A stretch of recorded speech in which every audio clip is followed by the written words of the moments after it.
Iran और America की लड़ाई में सबसे ज्यादा प्रॉब्लम होर्मुज स्ट्रेट में आई। होर्मुज स्ट्रेट की स्थिति खराब हो गई। होर्मुज स्ट्रेट की स्थिति यह हो गई कि कोई भी जहाज वहां से नहीं निकलने लग गया, जिसकी वजह से विश्व के कई देशों में तेल और गैस की किल्लत हो गई।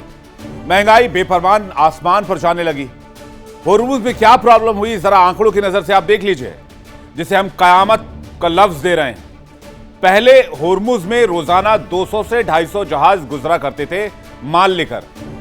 जंग के हालात में 5 से 10 की संख्या आ गई, वो भी तब जब स्थिति सामान्य हो, जब लड़ाई ना चल रही हो, जबकि ऐसी स्थिति कम ही रही। वर्तमान में होर्मुज से एक भी जहाज नहीं निकल पा रहा। आज भी तकरीबन 800 की संख्या में जहाज फंसे हुए हैं। क्रूड ऑयल की कीमत $86.53 पर बैरल पहुंच गई है। होर्मुज से वैश्विक तेल व्यापार का हिस्सा 20 से 25% तक होता है और होर्मुज से वैश्विक एलएनजी जो लिक्विड नेचुरल गैस होता है वो 20% इसी इलाके से निकलता है। होर्मुज के बंद होने की वजह से आज कई देश ऊर्जा संकट और गैस संकट से गंभीर समस्या से जूझ रहे हैं। क्यूबा की हालत देख लीजिए आप। क्यूबा में बिल्कुल कयामत जैसी स्थिति है। क्यूबा में कई दिन तो बिजली ही नहीं रही, पूरे के पूरे देश में अंधेरा छाया रहा, क्योंकि क्यूबा तेल से ही पूरे देश में एनर्जी सप्लाई करता है। बांग्लादेश में भी हालात खराब होने लगे।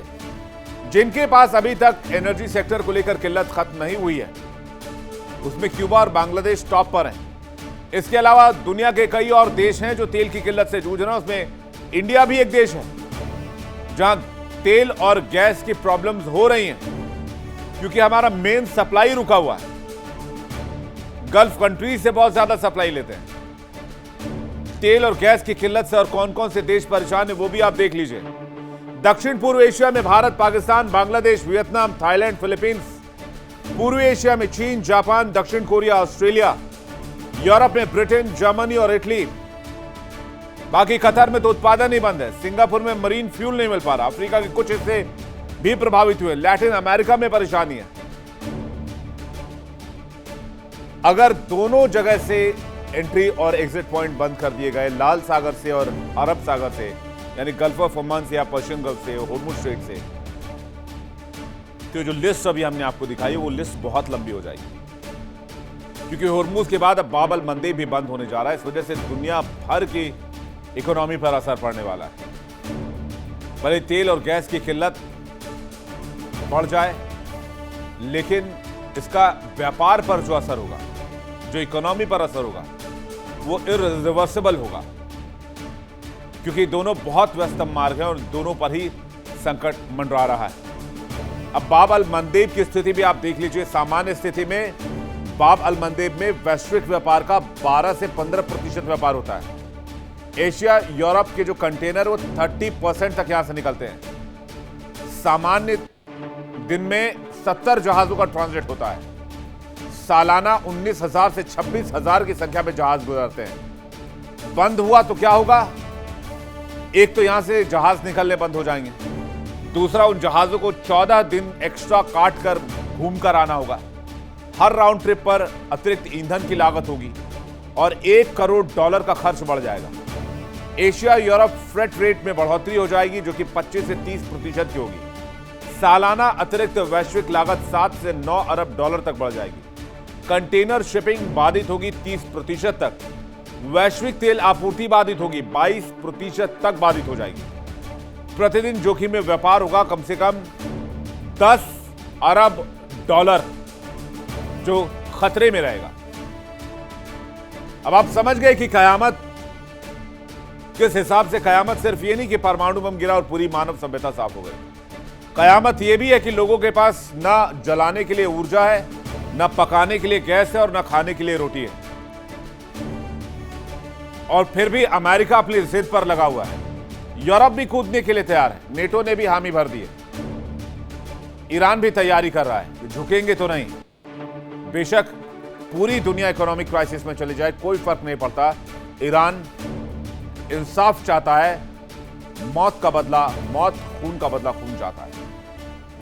ईरान पूरी दुनिया की इकोनॉमी पर कयामत ढाने की प्लानिंग कर रहा है, लेकिन यहां यह भी समझने की जरूरत है कि अगर ऐसा हुआ तो यह बहुत खतरनाक हो जाएगा, क्योंकि ये दुनिया इसके बाद तृतीय विश्व युद्ध की तरफ जा सकती है। और कई जंगी मोर्चे खुल सकते हैं, क्योंकि अगर इस वक्त दुनिया भर में आप देखें तो कई मोर्चों पर लड़ाई चल रही है। अगर आप रशिया यूक्रेन को देखें, बीते 4 वर्षों से लड़ाई जारी है, 5वें वर्ष में लड़ाई प्रवेश कर चुकी है, जो अंतहीन बनती जा रही है। अमेरिका ईरान के बीच 5 महीने से जंग जारी है और एक लंबी लड़ाई खिंचती दिख रही है। उधर चीन ताइवान और जापान के मुद्दे पर आंखें दिखा रहा है। पाकिस्तान अफगानिस्तान और बलूचिस्तान से लगातार जंग लड़ रहा है। इजराइल गाजा और लेबनान में फायर मोड में है। नेटो के देश रूस को सबक सिखाना चाहते हैं। रूस अमेरिका से बदला लेना चाहता है। तुर्की इजराइल पर हमला करना चाहता है। इजराइल तुर्कियों को पसंद नहीं करता है। सऊदी और यमन में लड़ाई छिड़ चुकी है। यानी सबको अब जंग का मैदान चाहिए। अब कोई बातचीत की टेबल पर नहीं आना चाहता है। सब जंग के मैदान में हिसाब बराबर करना चाहते हैं, एक दूसरे को सबक सिखाना चाहते हैं। लेकिन दुनिया भूल रही है कि पहले भी जब 2 लड़ाइयां लड़ी गई, 2 विश्व युद्ध लड़े गए, वर्ल्ड वॉर 1 और वर्ल्ड वॉर 2, तो प्रॉब्लम को टेबल पर आकर ही सॉल्व किया गया। यानी लड़ाई बातचीत की टेबल पर आकर खत्म। आज दुनिया के पास वो विनाशक हथियार हैं जिसे पल भर में पूरी मानव सभ्यता को साफ किया जा सकता है। और जितने जंगी फ्रंट के बारे में हमने आपको बताया है, सब एक ही बिंदु पर आकर खत्म होंगे, वर्ल्ड वॉर। क्योंकि जैसे ही बाब अल मंदेब स्ट्रेट बंद होगा, पूरी दुनिया में सिर्फ और सिर्फ तबाही और हाहाकार सुनाई देगी। एशिया हो, यूरोप हो, अमेरिका हो, हर जगह व्यापार पर ब्रेक लगाने की तैयारी है। और जैसे ही व्यापार पर ब्रेक लगेगी, हर देश छटपटा उठेगा और सब अपने अपने फायदे के लिए अपने अपने हिसाब से एक्शन लेने की तैयारी करेंगे। और यहीं से शुरू होगी कयामत की, और यहीं से तृतीय विश्व युद्ध की शुरुआत भी हो सकती है। बाब अल मंदेब बंद होने पर अमेरिका समुद्री सुरक्षा बढ़ाएगा, क्योंकि अमेरिका पर प्रेशर बढ़ेगा कि भाई आप होर्मुज भी नहीं खुलवा पाए और आपकी वजह से एक और समुद्री रास्ता बंद हो गया, जिसकी वजह से होर्मुज और बाब अल मंदेब दोनों पर हमले तेज हो सकते हैं। ब्रिटेन रेड सी में अपने नौसैनिक अभियान तेज कर सकता है। फ्रांस अपने समुद्री हितों की रक्षा के लिए सक्रिय हो जाएगा। यूरोपीय संघ के व्यापारिक मार्ग सुरक्षित करने के लिए नौसैनिक भेज सकते हैं। इजराइल अपनी समुद्री सप्लाई को और सुरक्षा को लेकर सतर्कता बढ़ा रहा है। सऊदी अरब और यूएई क्षेत्रीय सुरक्षा उपाय मजबूत कर सकते हैं। मिस्र सुएज कनाल की सुरक्षा राजस्व को बचाने के लिए काम कर सकता है। नेटो समुद्री गश्त और एस्कॉर्ट मिशन बढ़ाने पर विचार कर सकता है। चीन और भारत व्यापारिक जहाजों की सुरक्षा के लिए दूसरा रास्ता तलाशेंगे या दूसरे देशों से टाइज करेंगे। हालांकि भारत किसी भी मामले में, चाहे वो वर्ल्ड वॉर 1, वर्ल्ड वॉर 2 या किसी भी 2 देशों की लड़ाई, उसमें गुटनिरपेक्ष रहा है और हमेशा शांति का पक्षधर रहा है।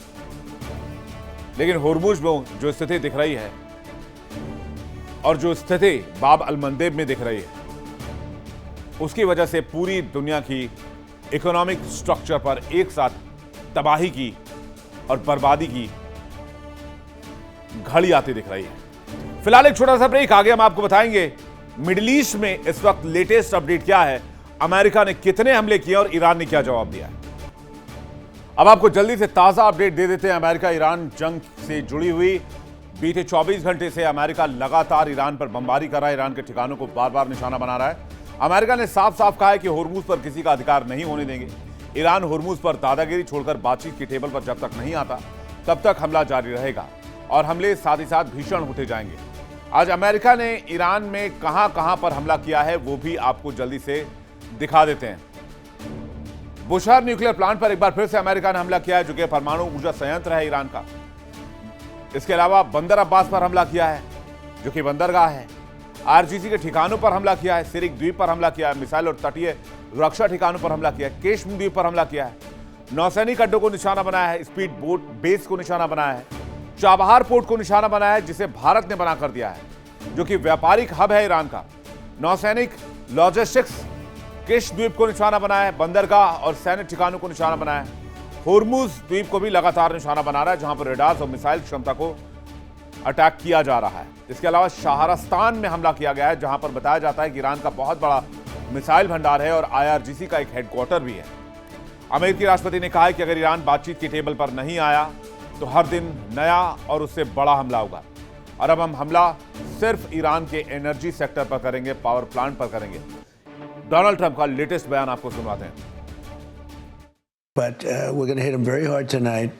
We're going to hit them very hard tomorrow night. We're going to hit them very hard the night after. And then next week it gets really bad for them because next week comes the power plants. Next week comes the bridges. We're going to knock out all their power plants. We're going to knock out all their bridges unless they get to the table and negotiate. Donald Trump की इस धमकी पर Iran ने कह दिया है America की दादागिरी होर्मुज में नहीं चलने दी जाएगी। होर्मुज में एकाधिकार सिर्फ और सिर्फ ईरान का रहेगा और इसको लेकर ईरान ने संसद में एक बिल भी पास कर दिया है। यह बात अमेरिका मानने को तैयार नहीं है। अमेरिका लगातार इसलिए ईरान पर हमला जारी रख रहा है और अब खतरनाक प्लान यह है कि अमेरिका का कि वो ईरानी प्रॉक्सी को अलग अलग फ्रंट के जंग में उलझाना चाहता है ताकि ईरान कमजोर हो जाए। मसलन इसराइल को लेबनान के साथ फंसा दिया गया है, सऊदी को हूती के साथ फंसा दिया गया है, हिजबुल्ला में इजराइल ऑलरेडी फंसा हुआ है, इराक पर अमेरिका लगातार दबाव बना रहा है और इराक खाली भी कर रहा है। इराक से अमेरिकी सेना वापस जा रही है।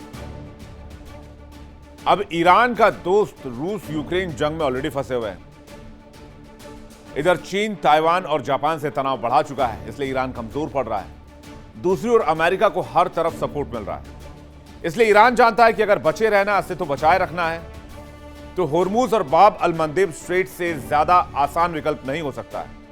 और कहा भी गया है, जंग और प्यार में सब कुछ जायज है, इसलिए अब बाब अल मंदेब भी बंद करने की तैयारी है और ये किसी कयामत से कम नहीं है। देखिए इंडिया डेली 24/7 अब आपकी स्मार्ट टीवी पर। इंडिया डेली मौजूद है सभी डिजिटल प्लेटफॉर्म पर लाइव और लगातार। इंडिया डेली 24/7 हर दिन राष्ट्र को समर्पित।